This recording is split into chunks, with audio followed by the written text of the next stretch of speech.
या महाविद्यालयामध्ये 1998 साली मी विद्यार्थिनी होते. या महाविद्यालयात आल्यानंतर तेव्हाच्या स्मृती जाग्या झाल्या आणि आदरणीय नायगावकर मॅडम आजही या ठिकाणी आहेत कार्यरत. मॅडमची भेट झाल्यानंतर खूप आनंद झाला. हा हॉल आमच्या वेळेस पूर्ण गच्च भरलेला असायचा. आम्ही 100 विद्यार्थिनी होतो आणि त्यामध्ये फक्त 13 विद्यार्थिनी होत्या, बाकीचे सगळे विद्यार्थी होते. हा इम्बॅलन्स होता. आज हा जो दिसतो ना तो त्यावेळेला तसा होता, फक्त पण तो होता. आणि खूप छान सगळे गुरु लाभले या ठिकाणी. सगळ्यांचंच खूप मोलाचं योगदान आहे आम्हाला पुढे घडवण्यामध्ये. अगदी प्राचार्य पदावर असणाऱ्या निळेकर मॅडम पासून ते सगळाच स्टाफ जो होता, तर ते प्रत्येकाचं असं वेगवेगळं एक वैशिष्ट्य होतं आणि त्या सगळ्यांच्या ज्याला काय म्हणू, त्यांचं जे कॅलिबर होतं, त्यांचं जे ज्ञान होतं, त्याचा आम्हाला निश्चितच खूप फायदा झाला. जसं आता क्षीरसागर मॅडमनी बोलताना सांगितलं की तुम्ही शिक्षक म्हणून पुढच्या भावी पिढ्यांना तुम्ही कसं घडवणार आहात. तर शाळेमध्ये असताना माझ्या शिक्षकांनी मला जे घडवलं ते कायम माझ्या स्मरणात आहे आणि माझ्या शिक्षकांनी मला शाळेमध्ये असताना जसं घडवलं तशीच मी आज घडलेली आहे असं मी ठामपणे सांगू इच्छिते. हे नंतरचे आपले जे वेगवेगळे ह्याच्यामध्ये जे शिक्षक वृंद येतात ते फक्त म्हणजे पुढे आपल्याला नेत असतात. खरं जे तुम्ही घडताय ते तुम्ही शाळेमध्ये घडताय आणि शाळेमध्ये घडवणाऱ्या विद्यार्थ्यांना जे शिक्षक शिकवतात ते अतिशय अतिशय ज्याला काय समर्पण भावनेतून काम करणारे असावे असं माझं सुद्धा एक अतिशय म्हणजे ठाम मत आहे. आणि या ठिकाणी मी सुद्धा मॅडम प्रमाणेच महिला तक्रार निवारण समितीची आपल्या महाविद्यालयाच्या मी सदस्य आहे. आदरणीय या कार्यक्रमाच्या अध्यक्षस्थानी असलेल्या आदरणीय धूत मॅडम, प्रमुख वक्ता क्षीरसागर मॅडम, या ठिकाणी उपस्थित असलेल्या माझ्या गुरु नायगावकर मॅडम, ज्यांनी अतिशय उत्तम प्रतीच्या कविता सादर केल्या अशा जाधव मॅडम, या महाविद्यालयाचा संपूर्ण स्टाफ आणि माझ्या प्रिय लाडक्या विद्यार्थिनी मैत्रिणी आणि मित्र. तर माझ्या विद्यार्थिनी आहेत इथे. अर्थात त्या थोड्याशा अप्रत्यक्ष विद्यार्थिनी यामुळे आहेत की त्या जेव्हा माझ्या महाविद्यालयामध्ये प्रवेश करत्या झाल्या त्यावेळेला मी माझं महाविद्यालय सोडून 3 वर्षासाठी फेलोशिपवर मी DSM कॉलेजमध्ये गेले होते. तर त्यामुळे आमची म्हणजे सुरुवातीला फक्त फर्स्ट सेमिस्टरला आमची ओळख झालेली आहे. थोडंसं आम्ही कॉन्टॅक्टमध्ये आलो आणि नंतर मग मी तिकडे गेले आणि त्या माझ्या महाविद्यालयात राहिल्या. असं थोडंसं झालं, ते मिसमॅच झालं. पण शेवटी त्या माझ्या विद्यार्थिनी आहेत आणि त्या मला आजही तेवढंच चांगलं ओळखतात जेवढं त्या इतर कुठल्याही शिक्षकांना त्यांच्या ओळखतात. तर हे जे गुरु शिष्याचं जे नातं आहे ते असंच कायम राहावं. या भूमीमध्ये चांगले चांगले शिक्षक घडावे, ज्यांनी पुढच्या भावी पिढ्या ज्या आहेत आपल्या त्या विद्यार्थ्यांच्या घडवाव्या असं या ठिकाणी मला सांगावंसं वाटतं. आणि जेव्हा मी सुद्धा बाहेरनं इथे महाविद्यालयात प्रवेश करती झाले तेव्हा मला बाहेर काही मुलं दिसले. बहुतेक मला वाटतं यातले काही मुलं होते बाहेर, बरोबर आहे? कोण कोण होतं बाहेर? होते काही मुलं, निश्चितच होते. मी पाहिलं आणि ते बहुतेक तिथे स्मोकिंग करत होते, बरोबर का? नाही, नक्की एकदम चूक येते आमची नसती. अच्छा,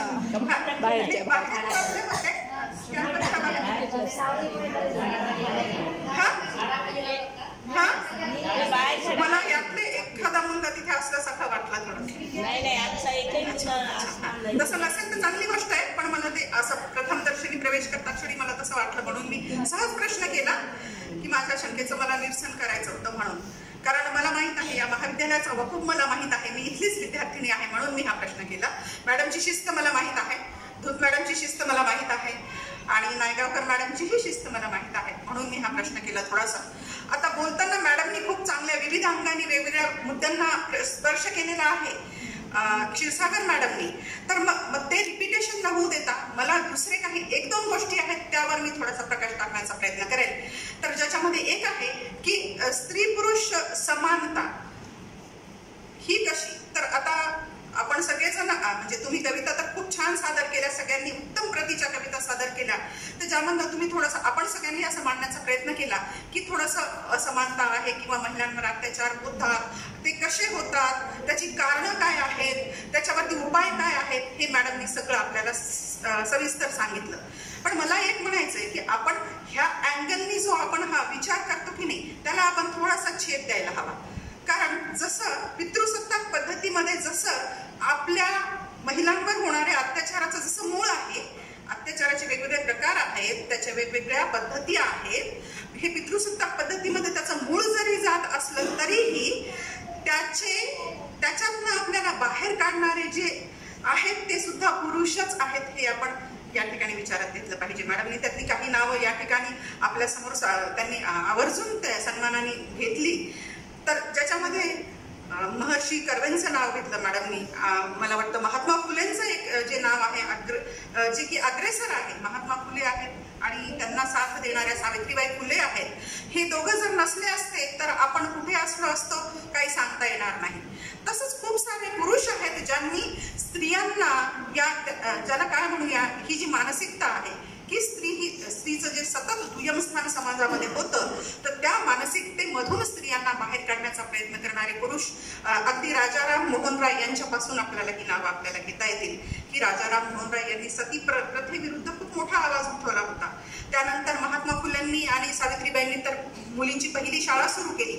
त्यासाठी त्यांनी ज्या खस्ता खाल्ल्या त्या आपण सगळेच जण जाणतो. त्यानंतर महर्षी कर्वे आहेत, त्यानंतर रधो कर्वे आहेत. हे सगळे जे पुरुष होते हे सगळे महिलांच्या सबलीकरणामध्ये या सगळ्यांचा खूप मोठा वाटा आहे. आणि म्हणून स्त्री सबलीकरणात महिलांचा वाटा, स्त्री सबलीकरणात पुरुषांचा वाटा जसा महिलांचा आहेच आहे, पण पुरुषांचा पण आवर्जून त्यामध्ये वाटा आहे. तर आपण त्या अंगाने थोडासा विचार करायला आपण शिकलं पाहिजे. मॅडमनी खूप छान छान उदाहरणं दिली यामध्ये. तर जसं आता मॅडमनी त्यांच्या घरचं उदाहरण दिलं, तसंच मी पण माझ्या घरचं एक तुम्हाला एक साधंच उदाहरण सांगते. कारण मला मुलं आहेत, 2 मुलं आहेत, मला मुलगी नाही. मग प्रश्न येतो, मुलांना कसं घडवायचं, मग त्यांना काही कामं सांगायची की नाही घरातले. तर हे जे समानतेचं जे वातावरण आहे ते मी सतत त्यांच्या मनावर बिंबवण्याचा अगदी लहानपणापासूनच प्रयत्न केलेला आहे. आणि म्हणून मला सांगायला अभिमान वाटतो, जसं माझ्या पतीची मला खूप म्हणजे मदत असते, मुलाची मदत असतेच असते, पण मी मुलांवर सुद्धा तेच संस्कार करण्याचा प्रयत्न करते. मुलांना मी घरातली प्रत्येक गोष्ट शिकवते. आज मला अभिमानाने सांगावं वाटतं, माझा मोठा मुलगा जो BCom 3rd year मध्ये शिकतो आणि छोटा बारावी सायन्समध्ये शिकतो, हे दोघंही जण त्या वेळ प्रसंग आल्यानंतर कुठलीही स्वयंपाकाची डिश ते करू शकतात. त्या सोबतच आणखी वेगवेगळे जे पदार्थ असतात, जसं की आता तुम्हाला जर ज्यूस बनवायला सांगितलं तर अगदी सहज तो तुम्हाला 10 मिनिटात एकदम छान उत्तम प्रतीचा ज्यूस तुम्हाला माझा मुलगा बनवून देईल, कुठलाही छोटा किंवा मोठा. तर हे जे आहे हे संस्कार हे आपल्या घरामधून व्हायला हवेत असं मला वाटतं. मग कुठल्याच कामामध्ये फरक नाही केला, म्हणजे एकदम जसं झाडलोटीपासून कुठल्याही कामामध्ये फरक केलेला नाही. अगदी कपडे धुणे, घड्या घालणे, भांडी घासणे, झाडलोट करणे, हे जे आहेत हे संस्कार हे आईनेच रुजवावे लागतात मुलांवर. आणि जसं सांगितलं की नाही रे तू मुलगा आहेस, हे काम करू नकोस, नाही रे तू मुलगा आहेस, ते काम करू नकोस, हे असं वातावरण निर्माण करण्याची काहीच गरज नाही. अगदी ते आईचे कपडे सुद्धा असतात ना, तर ते सुद्धा काही बायका ज्या असतात ना ते मुलांना हात लावू देत नाही त्या कपड्यांना सुद्धा. हे सगळं खूप चुकीचं आहे.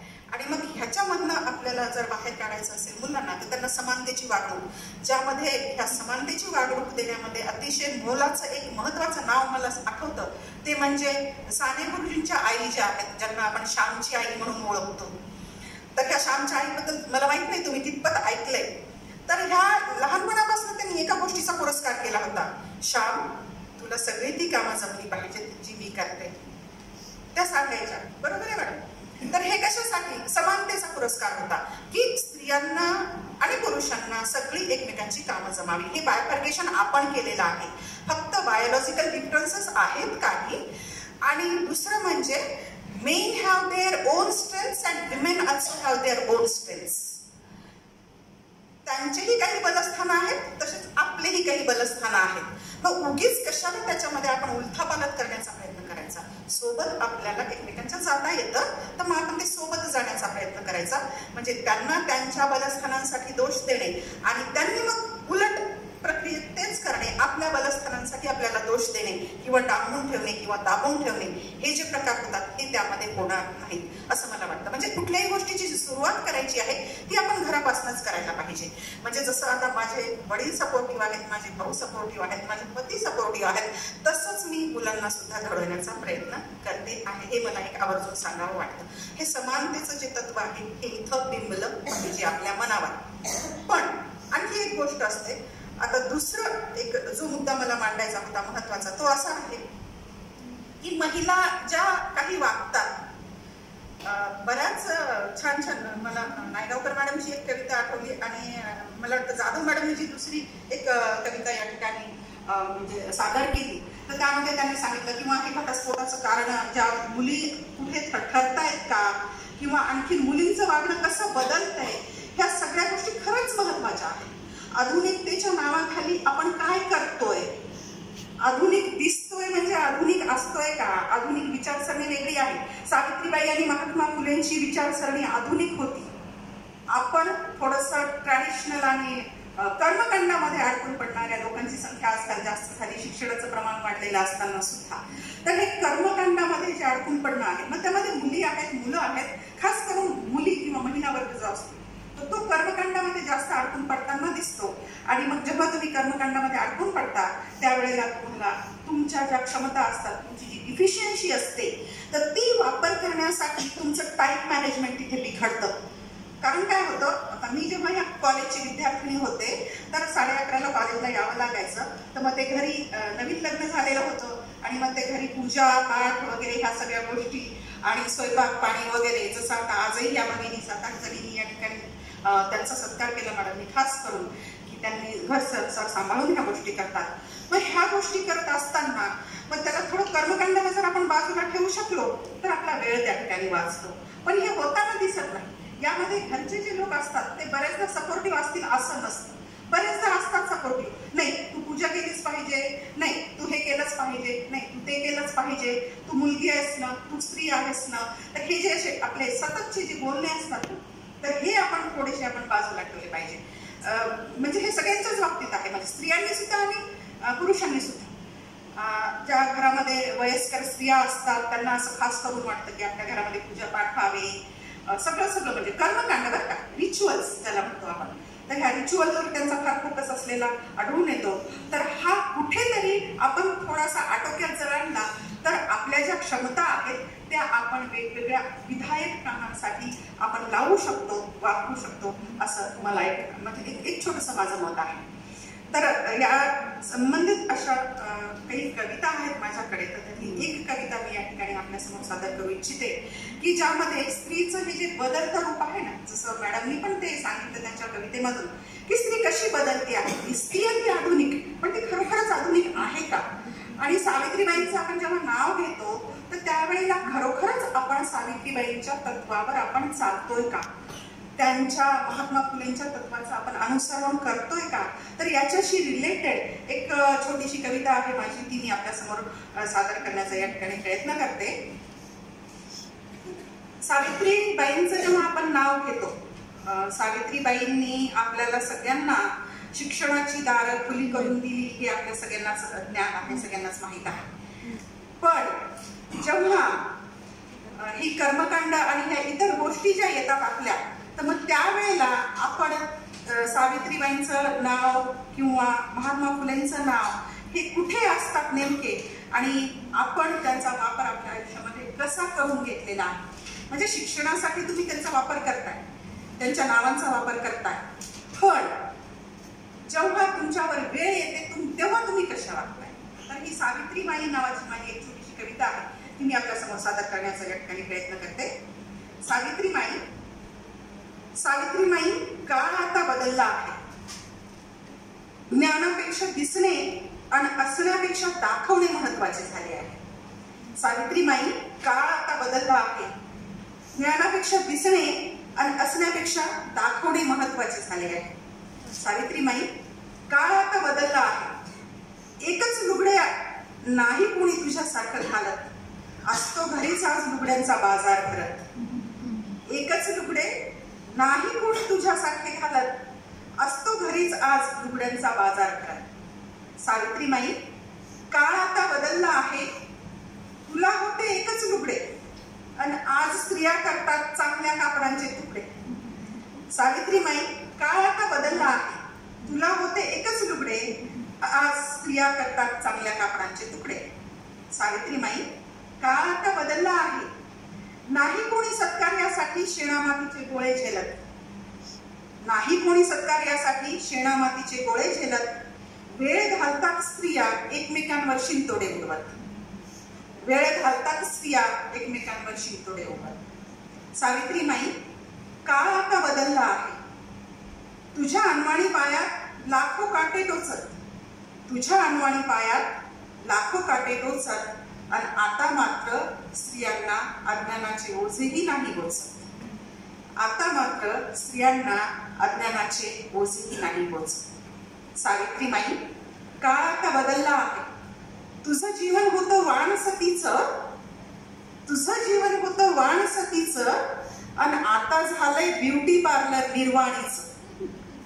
आणि आता झालंय ब्युटी पार्लर निर्वाणीचं. सावित्रीमाई, काळ आता बदलला आहे. तू सुखाचे केलेस हवन. तू सुखाचे केलेस हवन. आणि आज स्त्रिया करतात दुसऱ्यांच्या चुगल्यांचे चरवण. आणि आज स्त्रिया करतात दुसऱ्यांच्या चुगल्यांचे चरवण. सावित्रीमाई, काळ आता बदलला आहे. तू केलेस स्त्रीच्या मनात ज्ञानाचे रोपण. आणि आज स्त्री करते आहे पैसा, दागिने आणि संपत्तीचे मापन. सावित्रीमाई, काळ आता बदलला आहे. तू केलेस स्त्रीच्या मनात ज्ञानाचे रोपण. आणि आज स्त्री करते आहे पैसे, दागिने आणि संपत्तीचे मापन. सावित्रीमाई, काळ आता बदलला आहे. ज्योतिबाही आजकाल ते नाहीच दिसत. ज्योतिबाही आजकाल ते नाहीच दिसत. आणि सावित्रीचं तेज काही केल्या नाहीच उजळत, नाहीच उजळत. तर हे जे बदल आहे म्हणजे आपण काय म्हणतोय, आपण आधुनिक दिसतोय. जसं मॅडमने सांगितलं, आपण आधुनिक दिसतोय, पण आपले विचार जे आहेत ते कुठेतरी आपण परत आदिम जमान्याकडे चाललो की काय असं वाटतं. ह्या ज्या घडणाऱ्या घटना आहेत, हे जे घडणारे अत्याचार आहेत, महिलांवरती होणाऱ्या अत्याचाराचं प्रमाण खूप मोठ्या प्रमाणात वाढते. काल आता माझ्याकडे आकडेवारी नसेल कदाचित, मॅडमकडे तर आकडेवारी असणारच, त्यात वादच नाही. पण जे शारीरिक अत्याचाराचं जे प्रमाण आहे त्याची आकडेवारी काल मी एका ठिकाणी थोडंसं तिचं हे केलं होतं. मी ज्या ठिकाणी काम पडलं मला तर त्या ठिकाणी मी सांगितली होती की शारीरिक अत्याचाराचं जे प्रमाण आहे ते 16 जानेवारी 2020ची आकडेवारी सांगते की ती शारीरिक अत्याचाराची आकडेवारी ही गेल्या 17 वर्षांमध्ये जवळपास मला वाटतं 10 ते 12 पटीनं वाढलेली आहे. जे प्रमाण 2001 मध्ये होतं शारीरिक अत्याचाराचं, तर ते प्रमाण 2017 मध्ये 10 ते 12 पटीनं वाढलेलं आहे. एक्झॅक्ट मला आता त्या फिगर्स आठवत नाही, पण ही अवस्था आहे. आणि मग ह्या अवस्थेला तोंड देताना आपण सक्षम होणं अतिशय गरजेचं आहे. आणि मग हे सक्षम कसं व्हायचंय, तर तुम्हाला एक ज्याला काय म्हणून आपली एक वाघीण सिंहिणी सारखं आपलं जगणं असावं. मेंढरांच्या कळपामध्ये जगू नये, वाघीण किंवा सिंहीण ज्याला म्हणतो आपण, तर ते कसं साध्य होतं, तर त्यासाठी तुम्ही एक्सरसाइज करणे. मुलींसाठी खास करून काही गोष्टी आहेत की तुम्ही एक्सरसाइज केला पाहिजे. तुम्ही सतत तुमच्या आहार विहारावर लक्ष ठेवलं पाहिजे. आणि चांगला आहार, जसं आपल्याकडे मुलीच्या आरोग्याविषयी फार हेळसांड आपल्याकडे दिसून येते. आणि HB जे पाहिलं तर ते मुलींचं, स्त्रियांचं सतत कमी असतं. तर मग ह्या सगळ्या गोष्टींवरती तुम्ही जर विचार करायला लागलात आणि स्वतःचं HB टेस्ट करणे, यापासून तुमच्या स्वतःच्या आरोग्यविषयक काय तुमच्या गरजा आहेत यावर जर तुम्ही स्वतःहून विचार करायला लागलात तर तुमच्यासारखं सुखी कोणी नाही. आपल्याला कुटुंबाचा विचार करायचाच आहे, बरोबर आहे. आपण कुटुंबाचा विचार करण्यासाठीच आहोत, पण त्याच वेळी स्वतःसाठी पण आपल्याला वेळ द्यायला जमलं पाहिजे. आणि मग स्वतःसाठी जेव्हा तुम्ही वेळ द्याल तेव्हा आपोआपच तुमची तब्येत आणि ह्या ज्या सगळ्या गोष्टी आहेत त्या तुम्ही स्वतः म्हणजे प्रत्येक गोष्ट तुमच्या आवाक्यात असेल, तुमच्या हातात असेल. आणि तुमची जी शक्ती आहे, अदृश्य शक्ती ज्याला म्हणतो आपण, स्त्रीच्या शक्तीचा खूप गवगवा होतो, गुणगाण होतं. आदिम काळापासून ते आतापर्यंत आपण स्त्रीच्या शक्तीचा आपण गवगवा करत आलेलो आहोत. ती शक्ती अशी आहे, ती नादू महानोरांच्या 2 ओळी मला खास करून तुमच्यासाठी आठवतात यावेळेला, म्हणजे स्त्रीच्या शक्तीचं वर्णन करण्यासाठी. आणि ते असं म्हणतात, तू तलम अग्नीची पात तू तलम अग्नीची पात जशी दिनरात जळावी मंद, तू तलम अग्नीची पात जशी दिनरात जळावी मंद, तू बंध मुक्त स्वच्छंद जसा रानात झरावे बंध, तू बंध मुक्त स्वच्छंद जसा रानात झरावे बंध. म्हणजे स्त्रीची जी शक्ती आहे ती अशी आहे, ती कुठल्याही बंधनात तिला अडखळ म्हणजे बांधून ठेवू नये. आणि त्या स्त्रीचा त्या शक्तीचा जर ती पुरेपूर जर वापर करायला शिकली तर मग जसं सावित्रीबाईंनी सांगितलं, महात्मा फुलेंनी सांगितलं, एक स्त्री शिकली की सगळं घर शिकतं. हे जर आपल्याला साध्य करायचं असेल तर ह्या शक्तीचा आपण योग्य ठिकाणी योग्य वेळी वापर करायला आपण शिकलं पाहिजे. आणि त्याच वेळेला आपण जे चौकसपणा, जागरूकपणा ज्याला म्हणतो आपण, कारण अत्याचार हे वेगवेगळ्या स्तरांवरचे असतात, ज्यामध्ये भावनिक असतात, बौद्धिक असतात, शारीरिक, मानसिक असतात, पेहरावावरून असतात, तुमच्या वागण्यावरून असतात, दिसण्यावरून असतात. या सगळ्या अत्याचारांचा मुकाबला करण्यासाठी तुम्ही त्याच वेळेला तयार व्हाल ज्या वेळेला तुम्हाला तुमच्या शक्तीची जाणीव होईल. तर ही जी तुमच्यातली शक्ती आहे तिला सतत जागृत ठेवा, पण भेदभाव त्यासाठी करण्याची गरज नाही. भेदभाव बायोलॉजिकली डिफरन्सेस आहेत आणि ते निसर्गाने आपल्या we are complementary to each other. स्त्री आणि पुरुष हे कॉम्प्लिमेंटरी असतात आणि ते एकमेकांशिवाय नाही जगू शकत. संसार आणि जग स्त्री आणि पुरुषाशिवाय नाही चालू शकत. असं असताना एका जातीने दुसऱ्या जातीला खाली दाखवणं किंवा दुसऱ्या जातीने एका जातीला वर दाखवणं किंवा खाली दाखवणं ह्यामधनं साध्य काही होणार नाही. तर मग त्यावेळेला मग क्लॅशेस वाढत जातात. जसं मॅडमनी सांगितलं की जेव्हा परफेक्ट अंडरस्टँडिंग नसते त्यावेळेला मग क्लॅशेस वाढण्याचं प्रमाण मोठ्या प्रमाणावर आपल्याला दिसून येतं. स्त्रियांना आणखीन एक सांगायचा मुद्दा असा आहे, don't under estimate your powers. स्त्री आणि पुरुषांमध्ये जो बेसिक हा भेद असतो तो असा की स्त्रिया ह्या सतत त्यांच्यामध्ये जी क्षमता आहे तिच्या कमी क्षमता दाखवतात. क्षमता खूप असते स्त्रियांमध्ये. मॅडमनी सांगितलं we are multiple working and versatile असतात. सगळ्या स्त्रिया एकाच वेळेला खूप सारे कामं अगदी सहज करू शकतात. असं असताना जेव्हा तिला विचारलं जातं त्यावेळेला ती काय करते, नाही मला हे नाही जमणार, नाही मला ते नाही जमणार असं. तर मग हे जे आहे की म्हणजे under estimating your on powers. मग हे स्त्री करत असते, पुरुष असं करत नाही.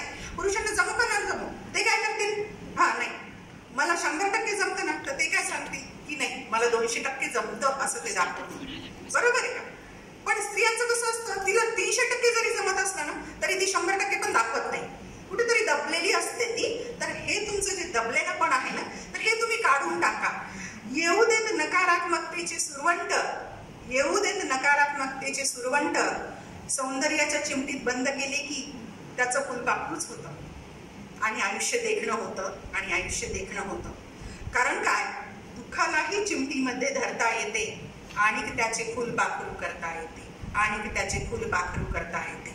तर तुमच्या आयुष्यात तुम्हाला ज्या काही या गोष्टी अशा वाटतात, थोडंसं दुःख वाटतं, कधी कधी खूप डिप्रेशन वाटतं, ह्या सगळ्या गोष्टी तुम्ही काय करा, थोडंसं बाजूला ठेवा आणि अत्यंत मोकळ्या मनाने तुम्ही तुमच्या आयुष्याकडे सकारात्मक दृष्टीने पाहायला शिका. एवढं जर झालं तर तुमची जी क्षमता आहे ती कुठेही कुणाच्याही तोडीस आहे. त्यासाठी तुम्हाला पुरुषांशी तुलना करण्याची सुद्धा काही एक आवश्यकता पडणार नाही. मला वाटतं वेळ खूप झालेला आहे. तुमची मानसिकता माहीत नाही मला आता, म्हणजे वेगवेगळे पॉईंट आहेत त्याच्यामध्ये बोलण्यासारख्या खूप साऱ्या गोष्टी असतात नेहमीच. पण मी स्वतःला एक वेळेचं बंधन घालूनच घेत असते नेहमी की आपण एवढेच मुद्दे बोलायचे, म्हणजे कसं होतं तो जो टार्गेट ग्रुप आहे त्यांच्यापर्यंत ते चांगल्या पद्धतीनं पोहोचतात. एका वेळेला एक 4-5 मुद्दे जर आपण मांडले तर ते त्यांच्या मनामध्ये चांगले, त्याला पर्कोलेशन म्हणतो आपण, मॅडम नेहमी तोच शब्द वापरला, पर्कोलेट झाले पाहिजे, ते झिरपले पाहिजेत. ते इकडून नळी फुकली सोनारे म्हटल्यासारखं इकडून ऐकून तिकडून जाऊ नयेत. म्हणून आपण काही गोष्टीच या ठिकाणी मी तुम्हाला सांगण्याचा प्रयत्न केला अगदी थोडक्यात, कारण मलाही एक महत्त्वाचं काम आहे जे मी मॅडमला आधीच बोलले होते आणि त्या अनुषंगाने मी फार काही जास्त बोलणार नाही. पण पुरुषांच्यासाठी जसं म्हटलं मी की तुम्ही सुद्धा अशी वेगळी भावना मनामध्ये घेऊन असं वागण्याची काही एक आवश्यकता नाही. अगदी सहजतेनं तुम्ही सहज तुमच्या आईला मदत करू शकता, तुमची बहीण असेल तिला मदत करू शकता. आईने हे काम करू का, दे ना मी करतो, काही अडचण नाही. त्याच्यामध्ये वाईट वाटून घेण्या करण्याचं किंवा मी पुरुष आहे, मी मुलगा आहे वगैरे अशा कुठल्याही भावना आपल्या मनामध्ये येऊ देण्याची काहीच गरज नाही. मी जसं म्हटलं की माझी मुलं पुढाकार घेतात, ज्यूस बनवतात, पोळ्या बनवतात, ज्याला काय म्हणतो आपण वरण भात बनवतात, पोहे बनवतात, हे अगदी उत्स्फूर्तपणे ते करतात. तर हे सगळी उत्स्फूर्तता जी आहे आपल्यामध्ये ती कुठेतरी आली पाहिजे. त्यांचं मलाही बरंच प्रेरणा त्यांच्याकडनं मी घेत असते. मला त्यांचं खूप मोठं इन्स्पिरेशन आहे आणि म्हणून म्हणते की मी आजच्या घडीला माझ्या जीवनामध्ये जर 2 महत्त्वाचे कोण पुरुष असतील तर ती म्हणजे माझी 2 छोटी मुलं आहेत. त्यांच्या खूप मोठ्या प्रेरणा आहेत मला, त्या मी सांगू शकत नाही आणि आता तेवढा वेळ पण नाही. जसं माझ्या वडिलांची प्रेरणा आहे, माझ्या भावांची प्रेरणा आहे, माझ्या पतीची प्रेरणा आहे, त्या सगळ्यांच्या आहेतच. महिलांच्या तर असतातच, आपल्या आईची असते, बहिणींची असते वगैरे. पण सगळ्यात जर महत्त्वाचं जर मला काही वाटत असेल या घडीला तर माझ्या 2 मुलांचं वागणं ते इतकं म्हणजे सेन्सिबल असतं की खरंच यांना कुठून इतकं सगळं सुचतं असं कधी कधी आपल्याला पण विचार मनामध्ये येतो. आणि मग ते स्वतःचं जे काही असते ना तुमची सेन्सिबिलिटी, तर ही पुरुषांनी मुलांनी ही सतत कुठेतरी वापरायची, तर त्याचा कुटुंबाच्या तुमच्या भल्यामध्ये खूप मोठा तुमचा वाटा तुम्हाला स्वीकारता येईल असं मला आवर्जून तुम्हाला एक सांगायचं आहे. छोटीशीच गोष्ट. शेवटी जाता जाता स्त्री शक्तीसाठी परत काही ओळी सांगते. माझ्या तर खूप साऱ्या कविता आहेत पण सगळ्या नाही इथे हे करत बसणार. स्त्री विषयावर आहेत, वेगवेगळ्या विषयांवरती आहेत. सुरेश भटांनी काही ओळींमधनं स्त्रियांच्या शक्तीला पंख फोडण्याचा किंवा त्यांना एकदम असं सुंदररित्या आपल्या समोर सादर करण्याचा प्रयत्न केलेला आहे सुरेश भटांनी. काही ओळी आहेत. जसं स्त्रीला दाबल्या जातं किंवा स्त्रीवर अत्याचार केले जातात तर त्यावेळेला या स्त्रीनी कोणती भावना मनामध्ये बाळगावी. विझले जरी आज मी हा माझा अंत नाही, विझले जरी आज मी हा माझा अंत नाही, पेटेन पुन्हा नव्याने हे सामर्थ्य नाशवंत नाही, पेटेन पुन्हा नव्याने हे सामर्थ्य नाशवंत नाही, छाटले जरी पंख माझे पुन्हा उडेन मी, छाटले जरी पंख माझे पुन्हा उडेन मी, अडवू शकेल मजला अजून अशी भिंत नाही, अडवू शकेल मजला अजून अशी भिंत नाही, येतील वादळे खेटेल तुफान तरी वाट चालते मी, येतील वादळे खेटेल तुफान तरी वाट चालते मी, अडथळ्यांना भिवून अडखळणे पावलांना पसंत नाही, अडथळ्यांना भिवून अडखळणे पावलांना पसंत नाही, पावलांना पसंत नाही. एक छोटासा प्रयत्न मी केलेला आहे की तुमच्या समोर काही विचार व्यक्त करण्याचा. मला माहित नाही मी कितपत तुमच्या अपेक्षांना खरी उतरले, पण मी माझा एक छोटासा प्रयत्न या ठिकाणी केलेला आहे. घाई आहे मला थोडीशी आणि आपणही थोडंसं आता वेळेचं बंधन सगळ्यांनाच असतं, त्यामुळे मी माझ्या आदरणीय गुरु नायगावकर मॅडम, माझी विद्यार्थिनी संगीता जी गेल्या काही दिवसांपासून माझ्या संपर्कात आहे, मला इथे घेऊन येण्यासाठी. तशी मी दूर नाहीच आहे, इथे जवळच आहे, 5 मिनिटाचं आपलं अंतर आहे. आणि या ठिकाणी मागेही 1-2 वेळेस येणं झालं होतं, ॲल्युमिनी मीटच्या निमित्ताने आले होते. त्यानंतर आज पुन्हा एकदा मला माझ्या या महाविद्यालयात येण्याचा योग आला. माझ्या सगळ्या गुरुजनांच्या स्मृती जाग्या झाल्या, माझ्या मित्रमैत्रिणींच्या स्मृती जाग्या झाल्या, जे आज वेगवेगळ्या ठिकाणी विखुरलेले आहेत. आपण असतात, काही जण आहेत संपर्कामध्ये, कधी कधी त्यांचा होतो कॉन्टॅक्ट, कधी बोलणं होतं. या सगळ्या माझ्या स्मृती या ठिकाणी जाग्या झाल्या. आदरणीय धूत मॅडमनी मला महिला तक्रार निवारण समितीवर आपल्या कॉलेजच्या घेतलेलं आहे. मॅडमचे मनपूर्वक धन्यवाद देते आणि सर्वांचे या ठिकाणी मनपूर्वक ऋण व्यक्त करते. मला आपण या ठिकाणी आमंत्रित केलं आणि मला ऐकून घेतलं त्याबद्दल, आणि मी थांबते. धन्यवाद.